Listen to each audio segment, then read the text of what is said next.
ఈ దినవాక్య ధ్యానాంశం. ఆయన చీకటిని వేరు చేస్తే, చూడండి అయ్యా చూడండి, భూమి మీద చీకటి కమ్ముచున్నది, కటిక చీకటి కమ్ముచున్నది అని యెషయా ప్రవక్త కొన్ని వేల సంవత్సరాల క్రితం గొంతెత్తి అరిచాడు.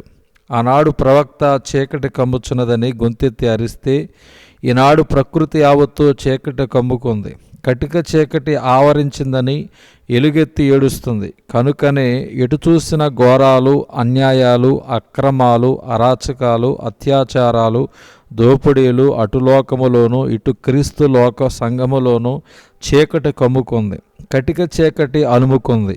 ఆనాడు చీకటి అగాధ జలములపైన కమ్మియున్నప్పుడు దేవుని ఆత్మ జలములపై అల్లాడుచుండెను.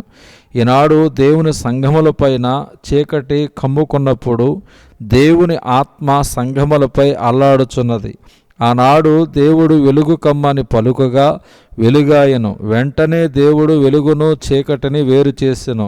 చీకటిని వేరు చేసిన తర్వాత తాను తలంచిన ఈ గొప్ప సృష్టి నిర్మాణానికి శ్రీకారం చుట్టాడు. మరి ఈనాడు ఒకవేళ దేవుడు సంఘాల్లో ఉన్న చీకటిని, చీకటి వ్యక్తులను, ఆ శక్తులను వేరు చేస్తే సంఘములో ఎంతమంది మిగులుతారు? ఏ ఎండకు ఆ గొడుగు వేయని కేవలం ఆదివారం మాత్రమే పరిశుద్ధుల వేషాలు వేయని పేరు మార్చని క్రైస్తవులు ఎంతమంది మిగులుతారు? ఎంతమంది కులాలతో కుళ్ళిపోని, ప్రాంతీయ తత్వాలతో పాడైపోని, దేవుని డబ్బుతో జేబును గబ్బును చేసుకుని నాయకులు, సంఘ పెద్దలు మిగులుతారు? ఎంతమంది వేరే గొర్రెలను దోచుకొని పాడైపోయి వేరే కుంపటి పెట్టని, మాటి మాటికి సేవని అక్కడికి మార్చని, కుదురులేని కుప్పిగంతులు వేయని, మందిరానికి బదులు ఇల్లు కట్టుకొని కానుకల కోసం గృహ దర్శనాలు చేయని, బ్రతుకు కోసం బోధ చేయని సేవకులు ఎంతమంది మిగులుతారు? మనందరికీ తెలిసిన జవాబు బహు కొద్ది మంది మాత్రమే. కనుకనే ఇరుకైన మార్గమున ప్రవేశింప పోరాడి అని బైబిల్ సెలవిస్తుంది. బహు ఎక్కువ మంది పోయేది నరకమునకే, కనుక అది వెడల్పైన మార్గం. కానీ దేవుని చిత్తము అంతటా అందరూ మారు మనసు పొంది ఆయన చెంతకు రావాలని ఆయన ఆజ్ఞాపించున్నాడు. అపోస్తుల కార్యం 17:30.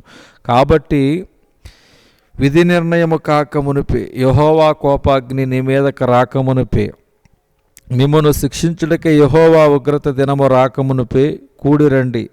జెఫన్యా గ్రంథం 2:2-3 బైబిల్ సెలవిస్తుంది.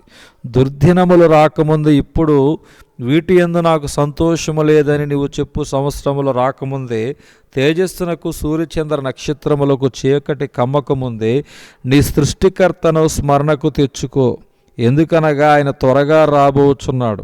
ఇదిగో మేఘారూఢుడై వచ్చుచున్నాడు. ప్రతి నేత్రము ఆయనను చూచును. ఆయనను పొడిచిన వారు చూచెదరు. భూజనులందరూ ఆయన చూచి రొమ్ము కొట్టుకుందరు. ప్రకటన గ్రంథం 1:7. ఇదిగో నేను త్వరగా వచ్చుచున్నాను. ప్రకటన గ్రంథం 22:7.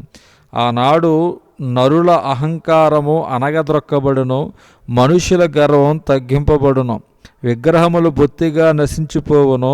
యెహోవా భూమిని గజగజ వణికింప చేయుచున్నప్పుడు ఆయన భేకర సన్నిధి నుండి, ఆయన ప్రభావ మహాత్యము నుండి మనుషులు కొండల గుహలలో దూరుదురు, నేల బొరియలలో దూరుదురు. యెషయా గ్రంథము 2:17-21. ఆ తర్వాత ఆయన ఎడమవైపు వారిని చూచి, శపింపబడిన వారులారా, నన్ను విడిచి అపవాదికిని వాని దోతలకును సిద్ధపరచబడిన నిత్యాగ్నిలోనికి పోవుడి. వీరు నరకానికి పాత్రులు. మత్తయి సువార్త 25:41-46 కానీ ఈ లోకమునకు అందున్న చీకటికి వేరై పరిశుద్ధులుగా క్రీస్తు రక్తమందు కడగబడిన ఆయన తన కుడివైపునున్న వారిని చూచి, నా తండ్రి చేత ఆశీర్వదింపబడిన వారలారా, లోకము పుట్టినది మొదలుకొని మీ కొరకు సిద్ధపరచబడిన రాజ్యమును స్వతంత్రించుకునుడి. మత్తయి సువార్త 25:34 చెప్పాను.